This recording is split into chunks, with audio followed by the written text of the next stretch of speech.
হতেই পারে কোনো পুরুষের মধ্যে নারীসুলভ গুণ বা বৈশিষ্ট্য বেশি, তাতে সমস্যা কোথায়?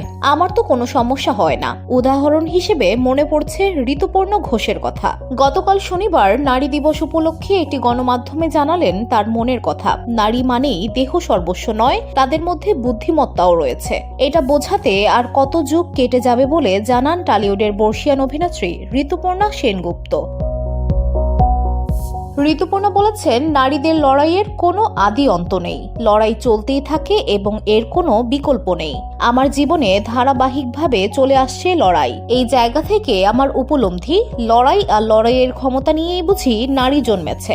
এত প্রতিকূলতার মধ্যে সে লড়ে যায়, লড়ে নেয়। যতদিন থাকবে সে আমাদের সঙ্গে। তবে হ্যাঁ, লড়াইয়ের লক্ষ্য যেন স্থির থাকে। লক্ষ্যহীন লড়াই একটা সময়ের পর অর্থহীন, মূল্যহীন, অন্তত আমার কাছে তাই। এই লক্ষ্য নিজেকেই তৈরি করতে হবে। অনেক সময়ই হয়তো নানা কারণে পিছু হটতে হয়, তারপরও এগিয়ে চলাই কাম্য। অভিনেত্রী বলেন, আমার মনে হয় নারী যেন বহমান নদী। নদী পথে অনেক নুড়ি, বালি, কাকড় জড়ো হয়, তাতে নদীর গতি রুদ্ধ হওয়ার উপক্রম হয়। নদী কিন্তু শেষ পর্যন্ত সেসব পেরিয়ে এগিয়ে চলে। আমরা নারীরাও যেন তাই। এভাবেই বাধা বিপত্তি ঠেলে সরিয়ে প্রতি মুহূর্তে এগিয়ে যাই, যতক্ষণ না আমাদের কেউ এসে ধ্বংস করে দেয়।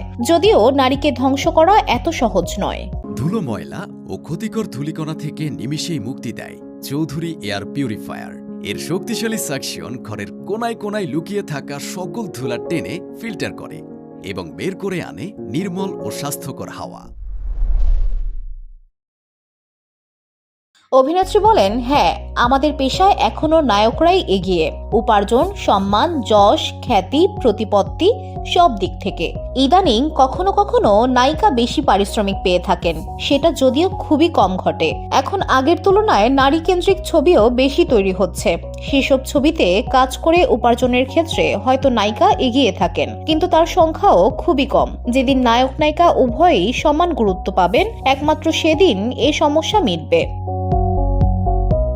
তিনি বলেন, এর সঙ্গে আরও একটি গুরুত্বপূর্ণ বিষয় জড়িয়ে রয়েছে। সেই নায়িকা যদি উচ্চাকাঙ্ক্ষী হন তাহলে কি হবে? কেন বললাম এই কথা? কারণ একজন নারীর এই চাওয়া পেশা এবং ব্যক্তিগত জীবন দুদিকেই চরম অশান্তি ডেকে আনে।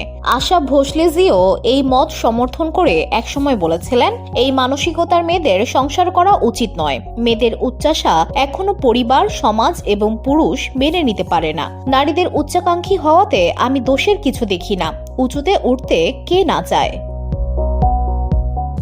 ঋতুপর্ণা বলেন, আরেক নারীর কথা না বললে নারী দিবস নিয়ে আমার ভাবনা যে অসম্পূর্ণ হবে। তিনি আমার মা নন্দিতা সেনগুপ্ত। মাত্র 3 মাস আগে মাকে হারিয়েছি। আমার জীবন পথের ধ্রুব তারা। সারাক্ষণ মাকে মনে পড়ছে। মায়ের বলা কথা, মায়ের গায়ের গন্ধ, মায়ের ভাবনা আমাকে যেন আচ্ছন্ন করে রেখেছে। মা আমার জীবনকে যেভাবে গুছিয়ে দিয়ে গেছেন, তিনি না থাকলে আজকে ঋতুপর্ণা সেনগুপ্তকে কেউ পেতেন না।